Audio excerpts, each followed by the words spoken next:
There are episodes of Rick and Morty that showcase Rick Sanchez as a genius, an unstoppable force, a nihilist, a loving grandfather, or a monster. But the second episode of the ninth season, Rick's Days, Seven Nights, manages to do something much more difficult. It explains why he is all of those things at once. Rather than relying on years of continuity or endless references to his past, this one episode condenses Rick's entire emotional existence into the story of Ted. In doing so, it becomes a miniature retelling of Rick's life and perhaps the clearest examination of the character the series has ever produced. I'll make this simple, Ted. You're not a PVC salesman from 2 states south. You're the smartest man who's ever lived, and you were born 400 light years away. At first, Ted seems like an entirely different person. He isn't the smartest man in the universe. He isn't bitter or cynical. He's simply a pleasant man who visits a quiet town every winter, bowls with friends, drinks beer, falls in love, and enjoys the peaceful rhythm of ordinary life.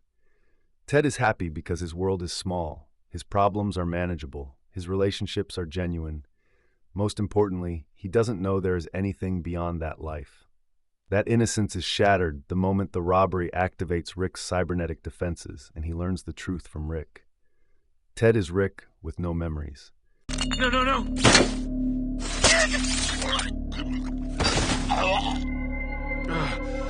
Why every summer I take 2 weeks off and come here. I wipe my brain and pull all but my survival tech. Suddenly, Ted learns that everything he believed about himself is a lie. There are infinite worlds, impossible technologies, and another version of himself who exists somewhere beyond his understanding. His simple existence is no longer enough because he now knows there is something larger. From that point onward, Ted can never truly return to the peaceful man he once was. That revelation mirrors Rick's own life. Rick was not born the nihilistic alcoholic that we know. He was once simply a brilliant scientist who loved Diane and wanted a family. But the moment his world expanded, through portal technology, infinite realities, and Diane's death, he lost the ability to live an ordinary life. Knowledge became a curse. Intelligence became isolation. Ted experiences that same corruption in miniature. When Rick's attempts to reclaim his vacation accidentally lead to Marjorie's death, Ted's story becomes an echo of Rick's. His love is taken from him because of another version of himself. Promise me you won't come back here tonight. Always were dramatic. Promise. Marjorie! Why'd you come back? I told you not to come back. You know me. Never could leave. Oh my God. Rick becomes the very force that once destroyed his own happiness. From that moment, Ted's purpose changes. He no longer wants to protect his quiet life. He wants revenge. This perfectly parallels Rick's own descent after Diane's death. His grief transformed into obsession. His obsession became violence. His violence became the life we have followed throughout the show. Ted finally reaches Earth. He finally confronts Rick, and nothing changes. The revenge that consumed him offers no peace, because revenge was never what he actually wanted. Marjorie is still gone. His old life cannot be restored. His victory is hollow before it even begins. This is perhaps the most important realization the episode offers about Rick Sanchez. Rick's misery has never been caused solely by external events. It is sustained by himself. Ted gradually starts making the exact same choices Rick would make. He gives his friends dangerous technology. Their lives become more complicated, and tragedy follows. This is little Mike. He got run through on his own robot arm.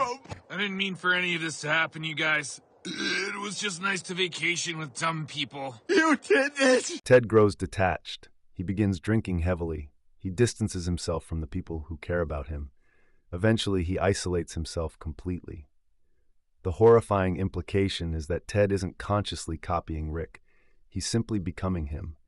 This is why the ending is so devastating. Throughout the episode, Ted believes that Rick has something he doesn't. Rick is smarter. Rick understands reality. Rick has lived longer.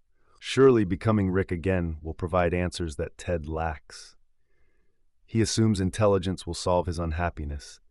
So he presses the button to become Rick again, but it only reveals the truth. Nothing changes.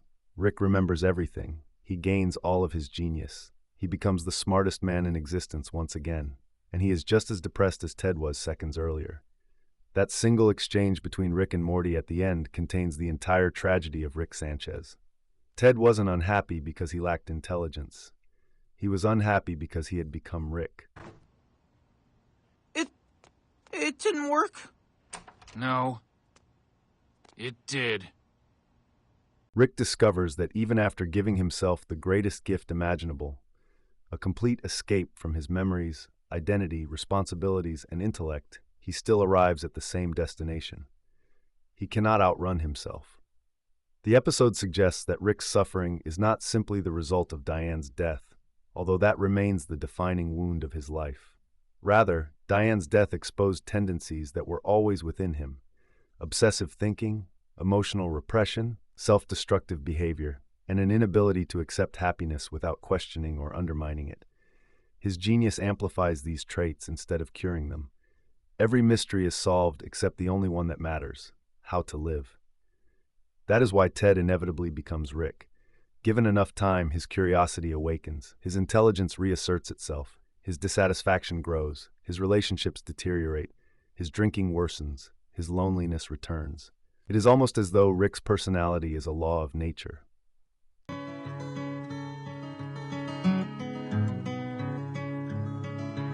are you doing out here? Beth made pancakes. I'm busy. You're wearing his clothes now. It has pockets. It's not a symbol. Sometimes I don't even know the reason why. I can see our bowling alley. We're going home. So we won? We beat this guy? Sure. Remove his memories, his inventions, his family, and even his name, and the same force pulls him back toward the same person. Ted is proof that Rick cannot simply choose happiness, because happiness requires a version of himself that no longer exists. The episode also reframes Rick's alcoholism in a tragic way. His drinking is the symptom of someone who keeps discovering that no amount of knowledge can solve emotional pain. Every time Ted drinks, it marks another step toward becoming Rick. The alcohol isn't creating the depression, it is accompanying the realization that there is no intellectual solution to grief or loneliness. Rick Sanchez's greatest prison is neither the multiverse nor his traumatic past. It is himself. He literally manufactures an escape by becoming Ted. He gives himself amnesia, removes most of his intelligence, and lives among ordinary people who genuinely love him. It is perhaps the purest chance at happiness he has ever created. Just a gentle reminder, you're not a real person, you're me. But I think I only exist when I'm here. Like, this is literally the only place I'm actually alive. And yet even there, Rick's true nature slowly resurfaces. He learns too much, he reaches too far, he loses the woman he loves, he seeks revenge, he drinks, he isolates himself, he becomes Rick. By the time he restores his memories, there is almost no distinction between the two identities, because Ted was never a different man. He was simply Rick stripped down to his foundations, and those foundations always rebuild the same person. That is why this episode is enough to understand Rick. It is not a story about an alternate personality. It is a story about inevitability. It demonstrates that Rick's greatest enemy has never been another Rick, the Citadel, or the infinite universe. His greatest enemy is the person he cannot stop becoming. Even when every variable changes, his memories, his identity, his surroundings, even his intelligence, the outcome remains the same. Rick Sanchez is a man desperately searching for a version of himself capable of being happy, but no such version exists.